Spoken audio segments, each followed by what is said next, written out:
Kelompok massa yang mengatasnamakan diri Koalisi Orang Asli Papua dan Non-Orang Asli Papua menggelar aksi di areal kantor KPU Papua Baradaya pada Senin 9 September 2024.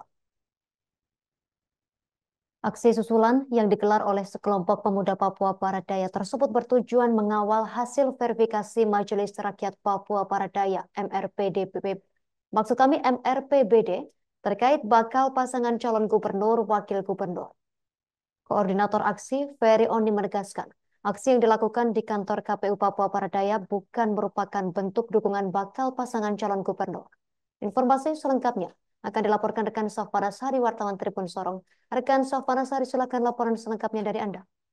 Ya, benar sekali Justina dan juga Tribunas dimanapun Anda berada. Gelombang aksi massa di Kota Sorong, Papua Barat kemarin bergema dari beberapa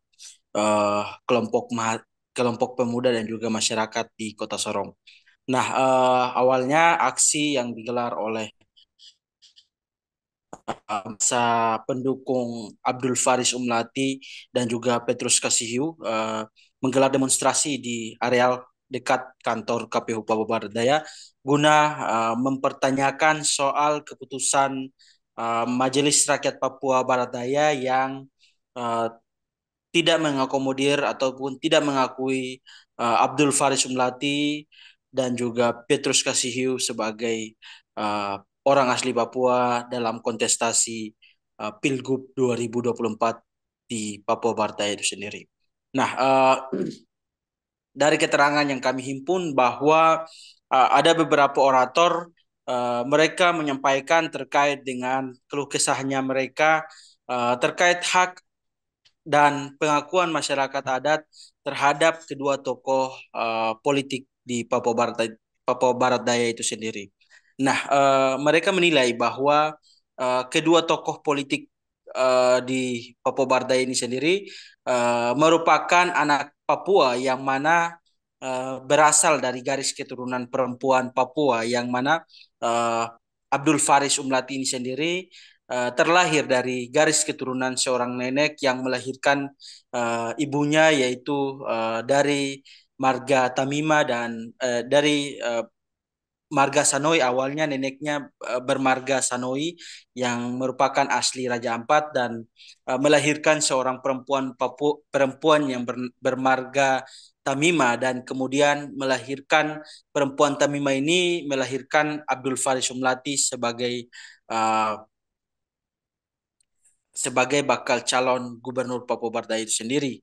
Nah, sementara itu uh, Petrus Kasihiu sebagai wakil dari Abdul Faris Umlati ini juga merupakan anak asli Papua yang mana dari garis keturunan perempuan Papua.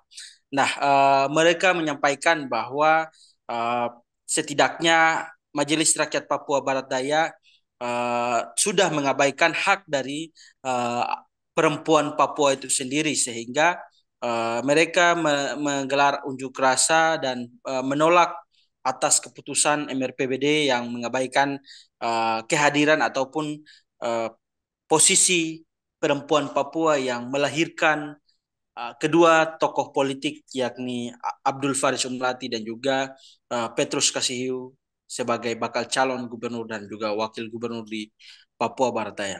Nah, selain itu melihat aksi tersebut, sejumlah kelompok massa dari uh, koalisi orang asli Papua dan juga non orang asli Papua atau OAP dan non OAP menggelar aksi susulan di areal kantor KPU Papua Barat Daya.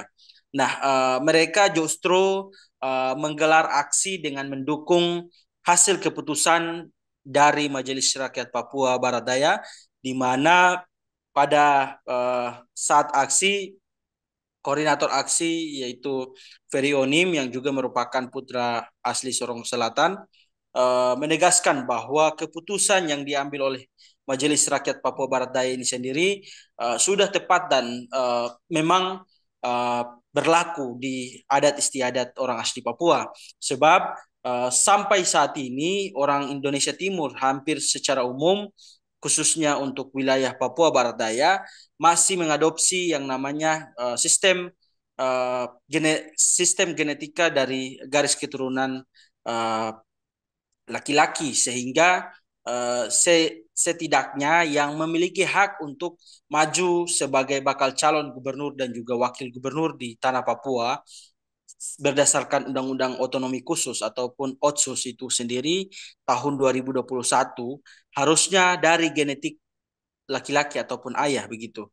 Nah, ia menegaskan bahwa tidak ada sedikit pun hak uh, orang-orang yang berteriak soal genetik perempuan dan lain-lain, sehingga ia menyarankan agar KPU tetap mengikuti prosedur ataupun hasil verifikasi yang disampaikan oleh Majelis Rakyat Papua Barat Daya yang telah diserahkan pada tanggal 6 September kemarin.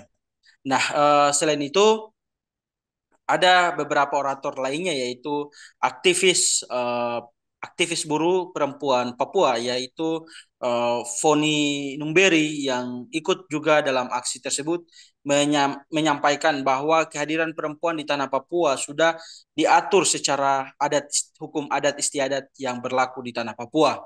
Nah, ia menyadari bahwa perempuan Papua itu memiliki hak yang sama, namun jika dia sudah menikah ataupun sudah menjalin hubungan asmara dengan menjalin hubungan rumah tangga dengan pria ataupun orang pendatang Nusantara, maka otomatis hak adatnya sudah tidak lagi berlanjut untuk ke anaknya begitu.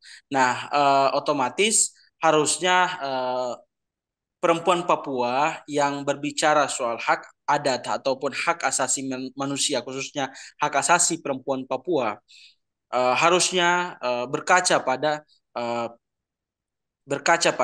mengacu pada keturunan laki-laki, sehingga ataupun keturunan patrilineal, yang mana sudah sejak dahulu kala orang tua-tua Papua yang sampai saat ini masih memegang teguh garis keturunan dari garis keturunan laki-laki itu sendiri. Sebab yang mengakui ataupun yang berhak untuk menguasai tanah dan harta kekayaan orang tua itu sendiri harusnya dari garis keturunan laki-laki, dan yang berhak untuk maju di tanah Papua khususnya untuk menjadi gubernur dan juga wakil gubernur harusnya dari garis keturunan laki-laki. Itu sekian, Justina.